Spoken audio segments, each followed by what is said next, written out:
What's up, guys? It is the Coaster Battleman here, bringing you possibly the best video I've ever made, the top 15 B&M hypercoasters in the world.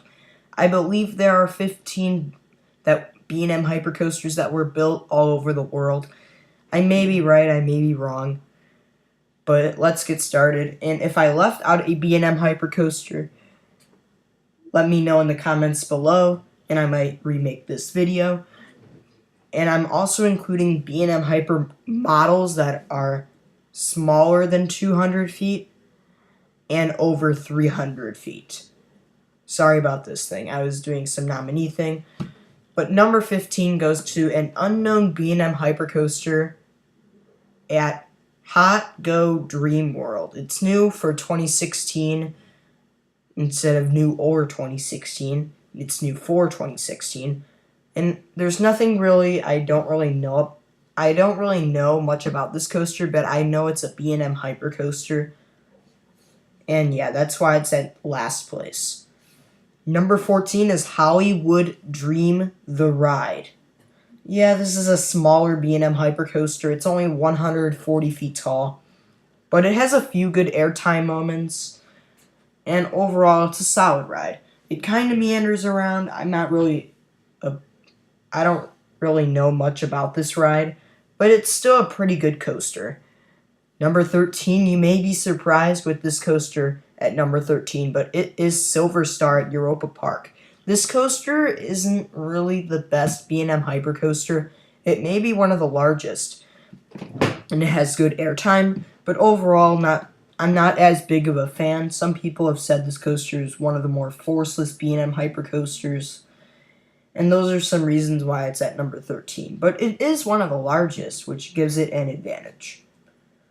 Number 12 is Goliath at La Ronde. This is one of the 3 coasters in Canada that's on this list. And Goliath at La Ronde, it's an underrated ride. It's better than Silver Star in my opinion, due to its amount of airtime. Goliath has airtime hill after airtime hill. Overall, Goliath, very fun B&M hypercoaster, even though it's less than 200 feet tall. It's one of the best in Canada. Number 11 is Apollo's Chariot at Busch Gardens, Williamsburg. This is one of the 3 B&M hypercoasters I have ridden. I haven't ridden any of their Giga coasters, which I want to ride eventually. But Apollo's Chariot is the first ever B&M hypercoaster. This is a very fun coaster. It has some good airtime. The color scheme's kind of weird though, but this is a cool coaster at Busch Gardens, Williamsburg. Definitely one of the best at their park. Number 10 is another original B&M hypercoaster. It's one of the first B&M hypercoasters to be built. It's Raging Bull at Six Flags Great America, my home park. This is an amazing B&M hypercoaster, and not too many people talk about Great America in general and Raging Bull overall. A lot of people who come here say this is the best in the park in front of Goliath, but let's talk about Raging Bull. It has the pre-drop and then that steep drop. It has some good turns, some nice airtime moments. Overall, it's just a solid ride. It's not the best B&M hypercoaster in layout, but it's a cool twister layout with some good intensity levels. Number 9, you may be surprised by as well. Kind of like Silver Star, it's Nitro at Six Flags Great Adventure, another Six Flags B&M hypercoaster. This is kind of one of those overrated B&M hypercoasters. Why do people like this coaster? Well, yeah, you should like this ride, but it's not the greatest in layout. It's not really a good themed coaster at all. It is one of the larger B&M hypercoasters, but overall it's not the greatest. The airtime's good, but overall it's not the longest B&M hypercoaster. But I'm still a fan of this ride. But let's move on to number 8, which is Mako. I'm blown away by this coaster. Nitro, if I rode it, I'd be kind of disappointed with it, but Mako, I'd be blown away by, because this coaster is one of the smaller B&M hypercoasters that's at least 200 feet tall, but less than 300 feet tall. And This coaster has some great airtime, and it's themed to a mako shark, and there's tons of theming in SeaWorld's coasters to sea animals, which I love. I love theming to sea animals because I'm a big fan of sea animals. But let's move on to Mako. It has some amazing airtime, beautiful color scheme right by the lake. Overall, it's a very fun coaster and definitely one of the best coasters in Florida. Number 7 is Goliath at Six Flags Over Georgia. And this is another B&M hypercoaster that's kind of underrated in my opinion. Not too many people talk about this coaster. This coaster has some great airtime moments, has a cool box-shaped layout or a square-type layout. It has some nice turns, airtime moments. It's the same height as Mako, but it's not one of the largest B&M hypercoasters. It is on the smaller side, but it does pack a good punch, and it's a very thrilling roller coaster. Number 6 is Intimidator, or should I say Intimidator. This coaster has so many trims on it, and this coaster is located at Carowinds, by the way. But anyway, with Intimidator, this coaster has some great airtime. It's one of the larger B&M hypercoasters, but overall, the trims kind of ruin this ride. But it does have a very nice color scheme and theme to Dale Earnhardt, the Intimidator.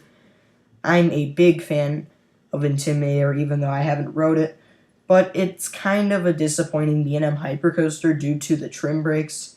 And it is kind of overrated. I feel like Coaster Studios made this coaster more popular than any of the other B&M hypercoasters that were pretty popular before this one, like Diamondback at Kings Island. But let's move on. And did I say something about Diamondback? Sorry about that. But Diamondback is at number 5 at Kings Island. Very good B&M hypercoaster. The final B&M hypercoaster I've rode, the other two being the two original ones, Raging Bull and Apollo's Chariot. Diamondback, very fun B&M hypercoaster, has some great airtime, and it does have a rattle to it, but I don't really care about the rattle on Diamondback. It's an okay rattle. But this coaster has some great airtime, and definitely one of those over-the-top roller coasters, and it's definitely one of the best coasters at Kings Island. Number 4 is Behemoth at Canada's Wonderland, one of the two coasters at Canada's Wonderland. This coaster has amazing airtime, and it is basically Goliath at La Ronde on steroids, in my opinion. It has stronger airtime, faster speeds. Overall, this ride is very fun, very good, pure fun, pure adrenaline rushing B&M hypercoaster, great airtime, definitely one of the best at Canada's Wonderland and in the country of Canada. Number 3, you may be surprised by a little, but I've put number 3 as Leviathan at Canada's Wonderland, also from Canada's Wonderland, but like Behemoth. This coaster has a nice color scheme, and it's the newest coaster at Canada's Wonderland, built in 2012. This coaster has some good airtime moments, nice turns, and it's just a solid long ride.